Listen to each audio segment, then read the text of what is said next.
على رسوله الكريم ما بعد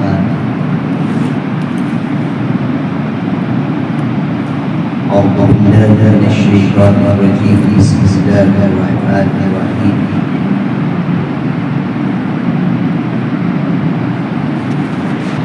إن هذا القرآن يهدي للتي هي أقوم صدق الله العظيم.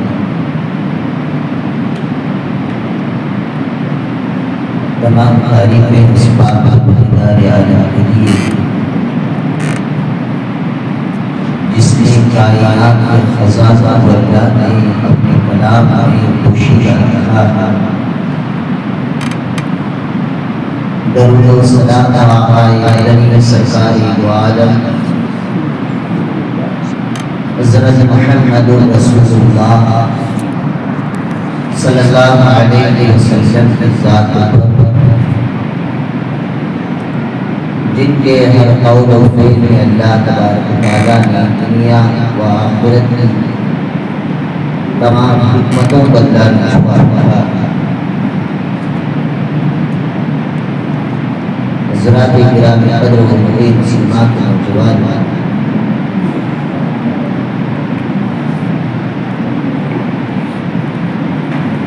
آج سے تقریباً 2 صدی پہلے ساری دنیا کے اندر علمی اعتبار سے 2 قسم کے بٹوارے تھے. اس سے پہلے ساری کائنات تعلیمی میدان ایک ہی تھا. انگریزی میں کسی اسکول، اردو میں تعلیم گاہ، انگلش میں اسکول اور عربی میں مدرسہ اور کنڑ زبان میں شالی کہا جاتا. ہم نے بٹوارا کر دیا. مدرسہ ہوئے تو وہ علم کی جگہ ہے جہاں پر قرآن و حدیث پڑھایا جاتا ہے. اسکول نام لیتے تو وہ جگہ ہے جہاں پر قرآن و حدیث چھوڑ کر سائنس، سوشل، میتھمیٹکس وغیرہ پڑھایا جاتا ہے. ورنہ اس سے پہلے یہ بٹوارا نہیں. اگر اپنے اعتبار سے انسان کتاب قرآن و حدیث کو چھوڑ کر ٹھنڈے دماغ میں سوچے کیا حضور صلی اللہ علیہ وسلم کے دور میں لوگ بیمار نہیں ہوتے تھے؟ ہوتے تھے نہیں بھائی؟ کیا ہوتے تھے نہیں ہوتے تھے؟ بیمار علاج کے لیے کسی ڈاکٹر یا حکیم یا طبیب کے پاس جاتا تھا نہیں جاتا تھا؟ جاتا تھا. معلوم یہ ہوا صحابہ جیسے بیمار بھی ہوتے تھے، صحابہ کے اندر ڈاکٹرز بھی موجود تھے.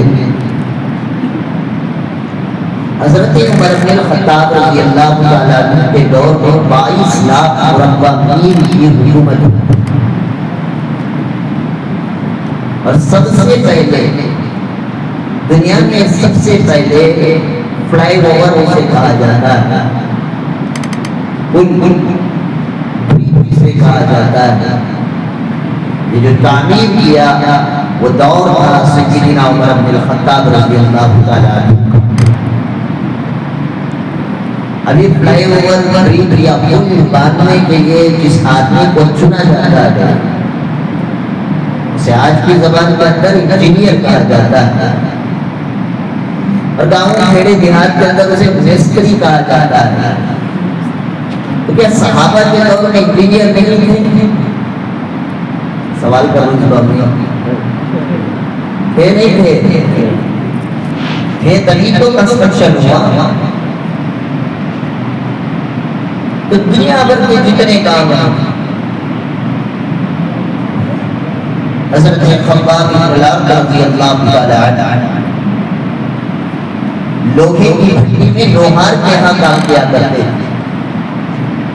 آج جہاں لوہے کی بھٹی اور لوہار کا کام کیا جاتا ہے اسے انڈسٹری کا نام دیا جاتا ہے. تو کیا نبی کے دور میں انڈسٹری نہیں تھی؟ پھر تلواریں کہاں تیار ہوئی تھی؟ ڈھال کہاں تیار ہوئی تھی؟ کمچ اور زین کہاں تیار ہوئی تھی؟ زرے کہاں تیار ہوئی تھی؟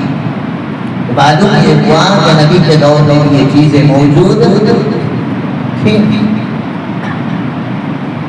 اس دور میں اور آج کے دور میں فرق کیا آیا میں آپ کو بتاتا ہوں. پہلے علم کو علم کہا جاتا تھا, فن کو فن کہا جاتا تھا. آج فن کو علم کا نام دے دیا گیا. ڈاکٹر طبیب حکیم ایک فن تھا. اب اس فن کے پیچھے زمانے کے پیچھے انسان دوڑے گا. اب قانون بنا دو کہ کوئی ڈاکٹر یا حکیم یا طبیب یا علاج کرنا چاہتا ہے تو اس کے لیے شرط یہ ہے کہ وہ بھی اس کی سائنس سے کرے, سی ڈی لکھے, نیٹ کو پاس کرے, یا ایم بی بی ایس لے, یا بی ایم ایس لے, یا بی ایم ایس لے, یا بی ایچ ایم ایس لے, اور اس نے یہ ڈگری لے لی تو اب اسے گورنمنٹ اس بات کا اتھارٹی دیتی ہے کہ تم کسی سے علاج دلایا ہے. تو یہ علم ہے یا فن ہے؟ ایکچولی نبی کے دور میں فن تھا. آج اس فن پر بیٹھ کر روپیہ پیسہ کمانے کے لیے اس فن کو کچھ سلیبس بنایا گیا ہے, کچھ اس کے لیے حاصل کرنے کا ذریعہ بنایا گیا اور اس حاصل کرنے کے ذریعے کا نام ایجوکیشن دے دیا گیا. پہلے کے دور میں جو مستری جو کام کرتے تھے, کنسٹرکشن کا کام ہوتا تھا, تعمیرات کا کام ہوتا تھا, چنائی کا کام ہوتا تھا, جو چاہے کر سکتا تھا. لیکن اس میں روپیہ ہے, پیسہ ہے, ایک فن ہے, تو لوگ اس فن کی طرف پیسہ کمانے کے لیے دوڑ آئیں گے. اب اس میں چاہیے کہ اس فن کو ایک روپ دے کر اسے ایجوکیشن اور علم کا نام دے دیا گیا اور اسے انجینئرنگ کہی جاتی ہے. تو دنیا بھر کے جتنے فنون اور فن آپ علیہ السلام کے دور میں تھے وہی فن آج کے دور میں ہیں. بس اسے ایک سلیبس کے ساتھ, اسے ایک ترتیب کے ساتھ, ایک نظم و نسق کے ساتھ معین کر کے کہہ دیا گیا کہ یہ ڈگری ہے, یہ ڈگری کریں گے تو آپ کو یہ جاب ملے گی. میں دعوے کے ساتھ کہتا ہوں پڑھے لکھے میکینک یہ کم محسوس ہوں گے, ان کا تجربہ اور ان کی نالج نہیں ہوگی جو روڈوں پر بیٹھ کر بچپن سے لے کر جوانی تک جنہوں نے گاڑیوں کو تیار کیا اور ورکشاپ میں کام کیا. بلکہ میں اپنا ذاتی تجربہ بتاؤں. ایک بیچ میرے پاس پہلے پڑھتی تھی بالغان, اب الحمدللہ سب بیوی بچے والے ہوتے, میاں بیوی بچے سمیت. ایک بندہ آج بھی ٹوئیٹا میں کام کرتا ہے, آئی ٹی کمپنی میں 2-4 لڑکے کام کرتے ہیں. یہ ساری بیچ ہے. ایک تھا ساجد, اس کا نام تھا, آج کل وہ نہیں رہتا یہاں پہ. وہ ٹوئیٹا کمپنی میں جا کے اسے یہ آج یہ ہیلپر کے جب دیا گیا پڑھانے. اب یہ لوگ لگے رہے, پی یو کیا اس نے, اس کے بعد بی اے کیا, اس میں سے 2-4 بندوں نے ایم بی اے بھی کیا. وہی انفوسس میں گیا, کوئی ایچ پی میں گیا, اس کے بعد دھیرے دھیرے ان کے پوسٹ بڑھتے گئے. الحمدللہ اچھا کما رہے. لیکن یہ جو تھا ٹوئیٹا میں گیا تھا، وہ ہیلپر کے لیے گیا، وہاں سے اس کا پروموشن ہوا، پھر وہ ایک ٹیم لیڈر بنا، ہوتے ہوتے آج میں آپ کو بتا دوں، آج وہ دبئی یا کویت کے اندر کام کر رہا ہے۔ یہ جتنے آئی ٹی فیلڈ میں بی بی اے یا بی اے کر کے جو گئے ہیں پیسہ کمانے میں، یہ ان کا مائی باپ بن چکا ہے ہمارے میں ملے۔ اب کچھ دنوں کے بعد آئے گا، ابھی آپ دیکھ رہے ہوں گے پہلے کی گاڑیاں ٹو ویلر بی ایس 4 جتنی ہیں یا ہر کوئی میکینک ریڈی کر دیتا تھا، لیکن بی ایس 6 جو آ گئی ہے اسے ہر کوئی سینسر دے دیا جائے گا، اس کو چکر نہ ہو تو اسکیز کو دو، وہاں پہ پن رہے گی، پن میں پن لگاؤ، لیپ ٹاپ دکھائے گا کہ آپ کی گاڑی کے اندر کیا کمی ہے۔ اب حکومت بھی نہیں بول سکتی، ان پڑھ لوگ پنچر ڈالنے والے قوم ان پڑھ ہوا کرتی ہے۔ اب آئندہ کے لیے آپ کو اگر میکینک بھی بننا ہے تو آپ کو کمپیوٹر کی نالج آنی پڑے گی۔ آج یہ بھی ایک اسکول ایک ایجوکیشن بنایا جاتا ہے، تو کہنا بھی یہ چاہتا تھا ایجوکیشن وہی ہے جس سے انسان کے علم میں، انسان کے نالج میں اضافہ ہوگا، اور وہ علم کے قبیل سے ہے تو وہ ایجوکیشن ہے، اگر فن کے قبیل سے ہے تو وہ ایجوکیشن نہیں۔ تو پہلے کے دور میں علم میں تھا، چاہے وہ پاٹھشالہ میں پڑھایا جائے، چاہے وہ شالے میں پڑھایا جائے، چاہے وہ مدرسے میں پڑھایا جائے، چاہے وہ اسکول میں پڑھایا جائے۔ مدرسہ اس کو اردو میں اگر ٹرانسلیٹ کریں گے تو سبق دینے کی جگہ ہے، سبق دینے کی جگہ، اور جہاں سبق دیا جاتا ہے وہ انگلش میں اسکول میں۔ سعودی میں یا مڈل ایسٹ میں آپ جائیں گے تو آپ کو اسکول کے بورڈ میں بھی مدرسہ لکھ کر رہے گا۔ اسکول انگلش لفظ ہے، اس کا عربی میں ٹرانسلیٹ کریں گے تو معنی بنتا ہے مدرسہ۔ لیکن ہم نے علم کو بانٹ دیا، فرمایا گیا کہ مدرسے میں جو تعلیم حاصل کرے گا وہ قرآن، حدیث، فقہ، تفسیر، اصول حدیث، اصول فقہ، اور مدرسے میں دنیاوی تعلیم دی جائے۔ یہ آج سے 200 سال پہلے کوئی بٹوارا نہیں تھا، کیونکہ مسلمانوں کا علم پر قبضہ تھا، اور اس مدرسے کے اندر ریاضی میتھمیٹکس پڑھایا جاتا، جغرافیہ پڑھایا جاتا، سوشل پڑھایا جاتا، سائنس پڑھایا جاتا، ایلیئنس پڑھایا جاتا، اسی ادارے کے اندر قرآن بھی پڑھایا جاتا، اسی ادارے کے اندر حدیث بھی پڑھایا جاتا۔ اور ہمارے ملک کے پرانے جو پردھان منتریاں ہیں ان کو اٹھا کر دیکھ لو، انہوں نے اکثر مدرسے میں پڑھ کر ہندوستان کے پردھان منتری کی سیٹ اور گدی پر بیٹھ کر حکومت کی۔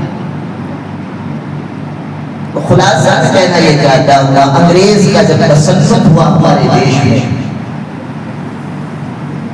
اور لارڈ میکالا نے اس وقت ہندوستان کے گورنر کو 1857 کے اندر ایک لیٹر لکھا تھا۔ آج بھی اگر آپ گوگل پہ سرچ کریں گے آپ کو لیٹر مل جائے گا۔ اس نے کہا تھا کہ ہندوستان کے اندر ایک ایسا ایجوکیشن سسٹم لایا گیا، اس ایجوکیشن سسٹم کا طریقہ یہ ہو کہ شکل کے اعتبار سے، صورت کے اعتبار سے، لباس کے اعتبار سے تو وہ ہندوستانی ہو، لیکن پڑھائی کا نصاب اور سلیبس ایسا ہو کہ وہ مینٹلی اعتبار سے، سوچ کے اعتبار سے، فکر کے اعتبار سے، خیال کے اعتبار سے وہ ٹوٹل کرسچینٹی کی ذہنیت رکھتے ہو، انگریزوں کی ذہنیت رکھتے ہو۔ اس طرح کا ایک نیا سلیبس لایا جائے، تب جا کر بھارت کے اندر جتنے مدرسے تھے ان سارے مدرسوں سے ہٹ کر ایسٹ انڈیا کمپنی نے کچھ اسکولز کھولے، کچھ مشنری اسکولز کھولے، اور وہاں پر جو نصاب و سلیبس رکھا گیا اس نصاب و سلیبس سے قرآن کو ہٹایا گیا، حدیث کو ہٹایا گیا،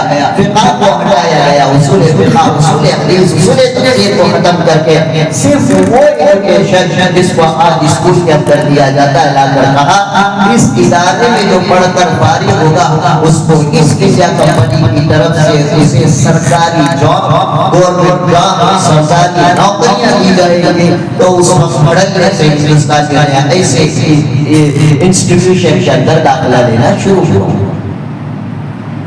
اب مدرسے کی دینی تعلیم اداروں سے ختم، مدرسے سے بچے ختم ہو رہے تھے، پڑھنے والوں کی تعداد گھٹ رہی تھی، تو علماء ہندوستان اور بالخصوص اکابر علماء دیوبند نے بیٹھ کر مشورہ کیا کہ ساری قوم کے بچے اگر ایسے اداروں میں پڑھنے چلے جائیں گے تو قرآن کی تعلیم کی حفاظت کیسے ہوگی، حدیث کی تعلیم کی حفاظت کیسے ہوگی، فقہ کی تعلیم کی حفاظت کیسے ہوگی، یہ جتنے اصول علم ہیں نبی کریم صلی اللہ علیہ وسلم شریعت سے وابستہ جو علوم ہیں ان کی حفاظت کے لیے اداروں کا قیام کرنا پڑے گا، اور اس وقت مدارس اسلامیہ قائم کیا گیا،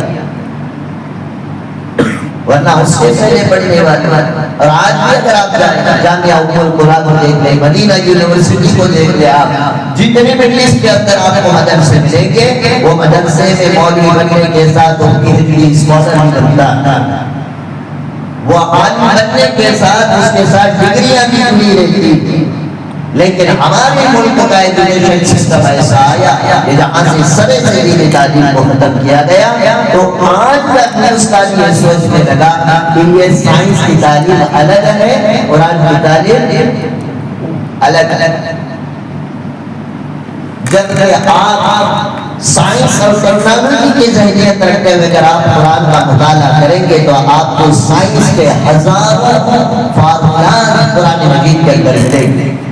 آج یہ 28ویں پارے کا آغاز ہوا، 28ویں پارے کے پہلے کی صدی کی آیت حافظ صاحب نے تلاوت فرمائی، ثم خلقنا النطفة علقة فخلقنا العلقة مضغة فخلقنا المضغة عظاما فكسونا العظام لحما ثم انشأناه خلقا آخر فتبارك الله أحسن الخالقين۔ اللہ تعالیٰ نے 8 سے 1400 سال پہلے فرما دیا ہم ایک مرد اور ایک انسان، ان دونوں کے ذریعے سے ایکس وائی کے بیکٹیریا کو مرد کے رحم مادر سے سلب کے ہڈی سے نکال کر سورہ طارق میں بیان فرمایا، اللہ تعالیٰ عورت کے رحم مادر میں داخل کرتے ہیں، رحم مادر میں جانے کے بعد لڑکے کے اندر ایکس وائی کا بیکٹیریا ہوتی ہے، اور لڑکے اور عورت کے اندر صرف ایکس کا مادہ ہوتا ہے۔ جب لڑکا کا ایکس لڑکی کے ایکس سے ملتا ہے تو اللہ تبارک و تعالیٰ اس کے ذریعے سے لڑکیاں عطا فرماتے ہیں، جب مرد کا وائی عورت کے ایکس سے ملتا ہے تو اللہ تبارک و تعالیٰ اس مادے کے ذریعے سے لڑکا عنایت فرماتے ہیں۔ یہ سارا قصہ اللہ تعالیٰ نے سورہ طارق میں بیان فرمایا۔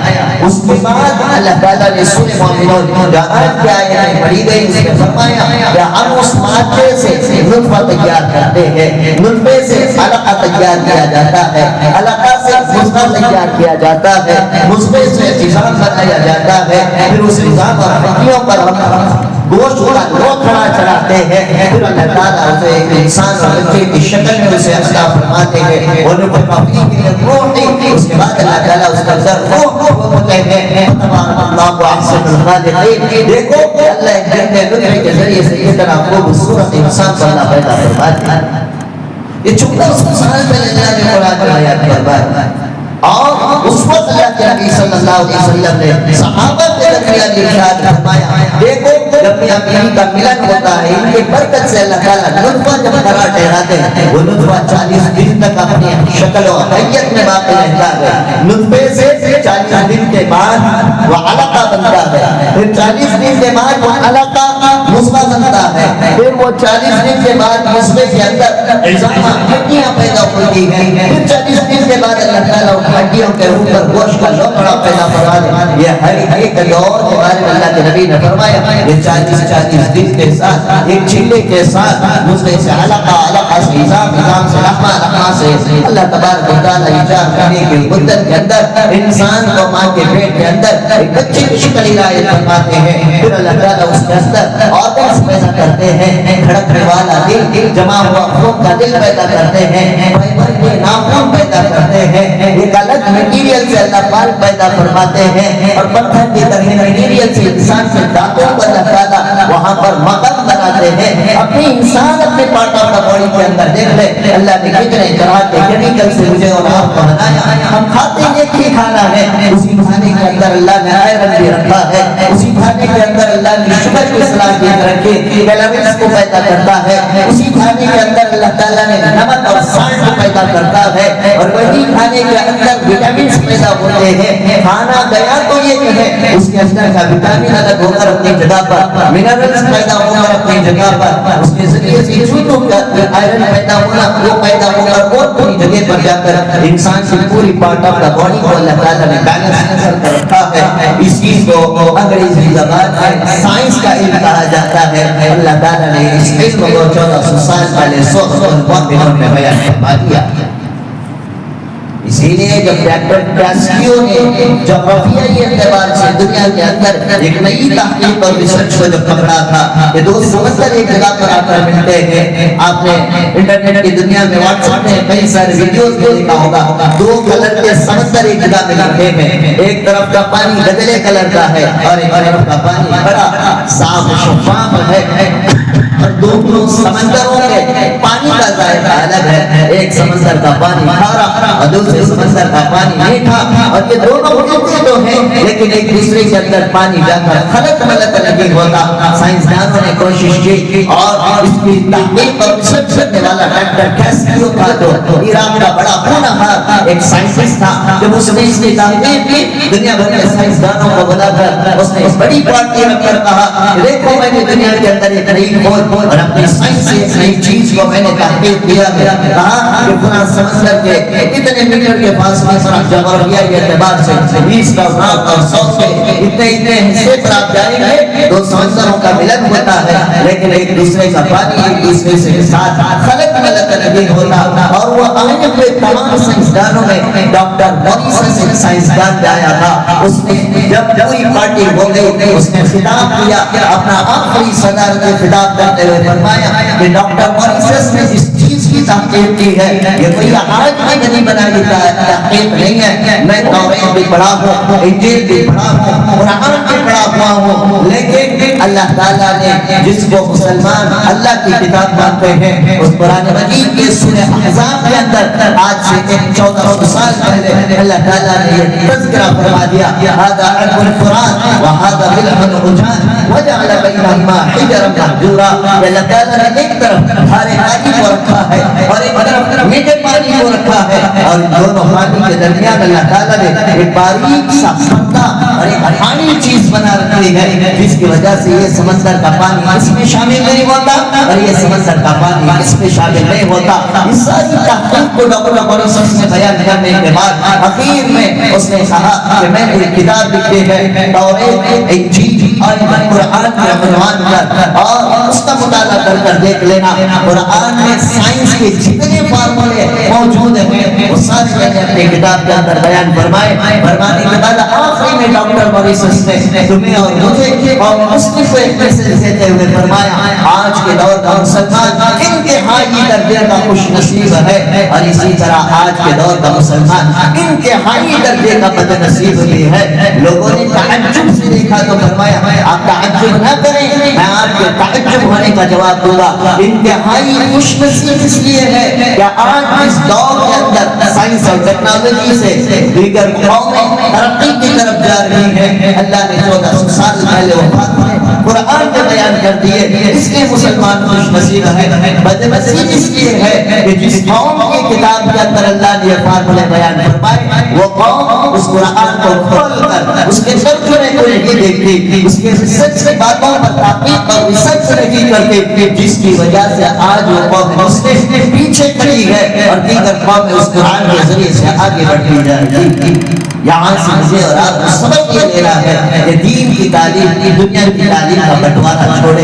اللہ تعالیٰ نے جو علوم اور فنون دنیا کے اندر اندر موجود ہے انسان علوم اور فنون کا ذخیرہ اللہ نے قرآن بنایا ہے. ابھی ملک اور قرآن کو دیکھیں, اللہ فرماتے ہیں لقد خلقنا الانسان فی احسن تقویم, ہم نے انسان کو سب سے زیادہ خوبصورت بنایا ہے. اب دیکھ لو انسان کے علاوہ دنیا کے اندر 18,000 مخلوقات ہیں. ہر مخلوق کے اندر دیکھو آپ کو کوئی عیب نظر آئے گا, لیکن انسان کے اندر دیکھو اللہ تعالیٰ نے بڑی عجیب خوبیات کی ہے. لیکن ہمارے پاس ان چیزوں پر غور کرنے, قرآن کے ترجمے کو پڑھنے اور اس کو آج کے دور کے دنیا کے اندر امپلیمنٹ کر کے اس کی تحقیق اور ریسرچ کر کے ہم اس کی گہرائی اور گہرائی تک جانے کی کوشش نہیں کر رہے ہیں, جس کے نتیجے میں آج قوم مسلم سب سے پیچھے کی سب سے کھڑی ہوتی ہوئی نظر آتی ہے. اللہ تبارک و تعالیٰ سے دعا ہے اللہ تعالیٰ مجھے اور آپ کو قرآن مجید کا گہرائی اور گہرائی کے ساتھ علم حاصل کرنے اور تحقیق کرنے اور اس کے ترجمے کو پڑھ کر سمجھنے کے اللہ ہم سب کو توفیق عطا فرمائے. سبحان اللہ وبحمدہ, سبحان اللہ وبحمدہ, اشہد ان لا الہ الا انت استغفرک واتوب الیک. سبحان ربک رب العزة عما یصفون وسلام علی المرسلین والحمد للہ.